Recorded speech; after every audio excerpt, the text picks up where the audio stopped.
ദൈവനാമം മഹത്വപ്പെടുമാറാകട്ടെ. സമാധാന സന്ദേശത്തിലൂടെ എന്നെ ശ്രദ്ധിക്കുന്ന എല്ലാ പ്രിയപ്പെട്ടവർക്കും വീണ്ടും വരുന്നവനായ ക്രിസ്തുയേശുവിന്റെ നാമത്തിൽ എൻ്റെ സ്നേഹവന്ദനം.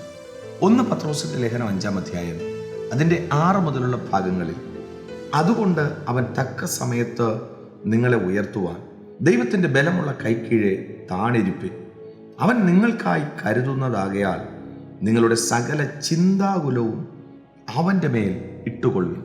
വചനം പറയുന്നു, അവൻ തക്ക സമയത്ത് നമ്മെ ഉയർത്തുന്ന ദൈവമാകയാൽ ആ ദൈവത്തിൻ്റെ കൈക്കീഴെ താണിരിക്കാൻ ദൈവവചനം പറയുക. അപ്പോൾ ഉയരണം, ഉയർത്തണം. ആ വാക്ക് നോക്കി, ഉയരണം, ഉയർത്തണം.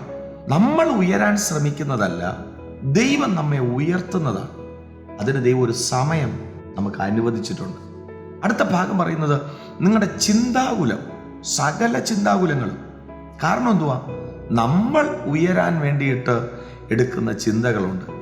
അങ്ങനെ ചെയ്യാം, ഇങ്ങനെ ചെയ്യാം, ഒത്തിരി കാര്യങ്ങൾ ചെയ്തിട്ട് പരാജയപ്പെട്ടു പോകാതിരിപ്പാൻ ഇവിടെ വചനം നമ്മോട് പറയുകയാണ്, അവൻ നിങ്ങൾക്കായി കരുതുന്നതാകയാൽ നിങ്ങളുടെ സകല ചിന്താകുലങ്ങൾ. അപ്പോൾ അവൻ കരുതും, ദൈവം നമുക്ക് തരും, ദൈവം നമുക്ക് അനുവദിച്ചിരിക്കും. നമ്മളായിട്ട് ചിന്തിച്ച് ഒരു കാര്യം ചെയ്യാതെ, എന്ന് വെച്ചാൽ ഒന്നും ചെയ്യേണ്ടെന്നല്ല അതിൻ്റെ അർത്ഥം.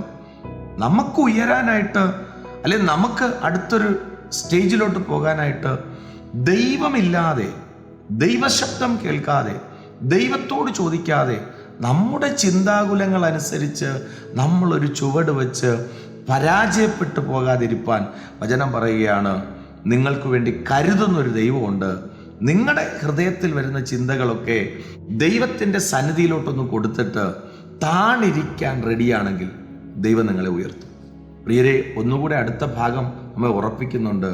നമ്മുടെ ചിന്തയില്ലേ, നമ്മുടെ വിചാരങ്ങളില്ലേ, ഈ ചിന്തയും വിചാരങ്ങളും അലറുന്ന സിംഹം പോലെ നടക്കുന്ന സാത്താൻ കയറിയിട്ട് അവൻ്റെ വഴിയിലോട്ട് തിരിച്ചു കൊണ്ടുപോകാൻ സാധ്യതയുള്ളത് കൊണ്ട് വചനം പറയുകയാണ്, കരുതുന്ന ദൈവത്തിൻ്റെ കയ്യിലേക്ക് ചിന്തകളെ ഏൽപ്പിച്ചു കൊടുത്തിട്ട് താണിരിക്കാൻ റെഡിയാണെങ്കിൽ പിശാചി 7 അയലത്ത് നിന്ന് നോക്കാൻ മാത്രമേ പറ്റത്തുള്ളൂ.